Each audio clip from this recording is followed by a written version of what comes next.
Just like Gojo, hope returns once again. As you guys know, there is currently a Jujutsu Kaisen exhibition in Japan at Hikari Hall. And at this exhibition, you can get an earpiece as an audio recording going over new information and new Q&As from Gege Akutami himself. Now, originally, one of his statements was translated and actually posted by Miyamura as saying that the Volume 26 cover serves as a funeral portrait of Gojo Satoru. And the translation's even talking about a camellia flower, which in Japan does represent death. However, if you don't know who Lightning Claire is, they are actually a very reliable translator who has actually corrected TCB on a couple translations as well. And what they're saying is that Gege was planning on drawing a death portrait for Gojo in Volume 26, but came up empty-handed.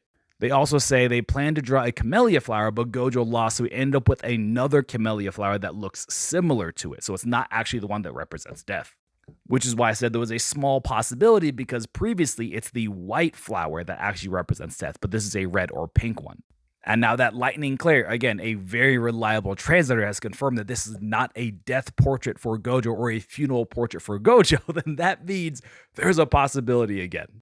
And this tweet that had basically all but verified that Gojo in the afterlife was actually just beautiful salvation and it was unverified has been deleted. So the unverified information has actually been deemed to be fake because it's no longer on his page. And he was very forthcoming in his statements about the fact that he planned to write off Nobara and Nanami before Shibuya even started. And yet, despite that, he's being intentionally vague when it comes to Gojo. So this is either 1, strictly to mess with us, 2, for marketing purposes so that people will continue to think that Gojo can still come back, or 3, Gojo will actually come back and he doesn't want to say on record that he's not coming back because then that would just lose his credibility. Now, I know this has been a roller coaster of he's going to come back, he's not going to come back, but realistically, it's been that way since September of last year, for almost a year now. And so to the Gojo fans I saluted before, I salute you once again because it is possible that our blue-eyed king might still come back.